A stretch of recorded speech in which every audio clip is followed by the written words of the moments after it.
Lwaki mutujemize? Bannayuganda bangi battiddwa India nga bakasukiddwa okuva ku flat waggulu. Abasoma, abatasoma nenga bagenda kweya ne battibwa. Omuntu ogenda kweya mu nsi tekirina buzibu. Mu Uganda mulimu abayindi abasukka emitwalo nga tebalina working permits nga bakola.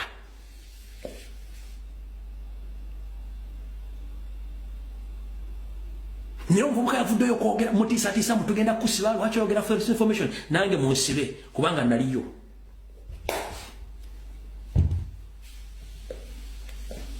Nsobola okuwa street zinasulangako India ekyo nakyo nja kikubuulira mulowooza tusaaga tugenda okwogera ku information tuba tugirira kuba tusirika busirisi mutumanyira kubanga ono omugwira mwonna mu Museveni afuga e Uganda. It's not all about Ugandans only, but the entire continent of Africa. They are not welcomed in India. Even if you're a student or you go for small business, you mistreat Africans. Naye tukiwakoze okutiisatiisa omwana oyo. Mbusimanyi yayogera talina ko information. Ono omwana si mulalu abadde India nga asoma degree. Simanyi wayagimaze bati yagimaze. Nebogenda no Middle East abasinga okutumya aba foreigners bayindi. Gende Dubai bakutendera omwindi ali Dubai. Basulanga biku ne mu kutulugunya abaana babaddugavu tere bakwatira nsawo. Babagobesa ku mirimu. Kubanga beba supervisor, beba manager, na mugobesa ku mulimu. Nenge ombuza kubanga akimanyi tasobola kukola na muddugavu olyanga amuwunyirira. Mwe muri mu Uganda mweyagala mulya mufu mubajjagala mukola buli kimu tumanyira. Sudiri Lupaleria.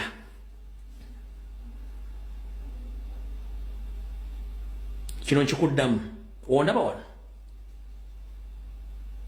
ekyagudde siriyo kiraba ne sente zaffe ziri e Dubai ze wainvesting ojja gizireeta tulanti naganda sagala kuwoleza mu gavumenti yona basi nakyendera mu gavumenti gwe ng'omuntu single handed nebiri e Dubai ojja bireeta ekyo nkikubudde nkikusuubiza mwavuwaza kasole lwanga bwereere muganda ne mujjako n'amasomero aga city parents wali ku Pride Theatre ne lyakola epyeru wansi ekkoolo ne mulitwala ani yakuguza ettaka ku mayiro ya Kabaka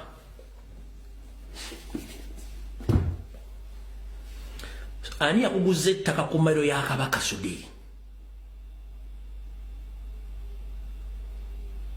ani yakuwa ettaka lye Munyonyo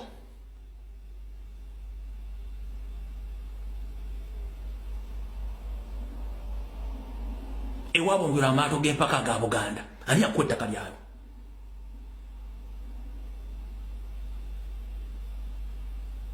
ennyanja Nalubalo yingidde almost ebitundu 5 ku buli 100 emunyonyo awo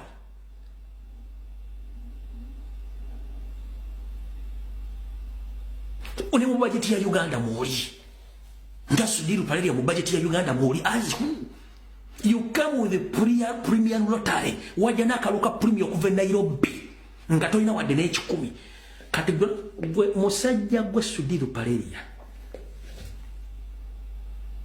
bwe bityo bitandika bwe twogera nga muluza tusaaka bwe tutandika mujja kiyita inciting violence bye twogerako tulina obulumi ku mutima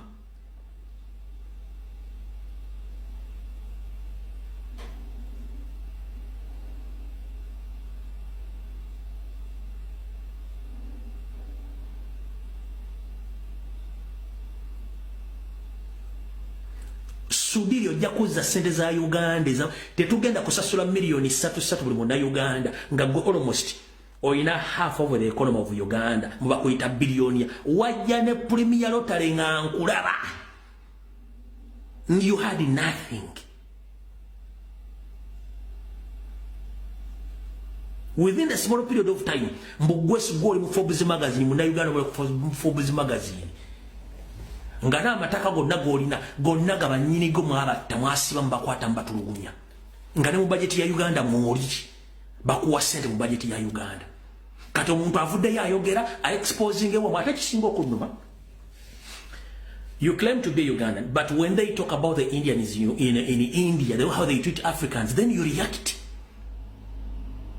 Why do you react when you say that you are not a Ugandan?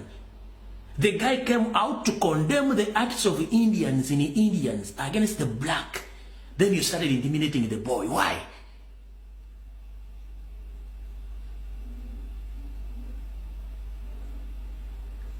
Nze nkubulira nganze project zonna ze wateeka e Dubai zoyina e Bungereza ne zoyina mu America jajjo tetugenda sasula milioni 3 plus bana Uganda nga sereza femo muzirina mu musajja gwe.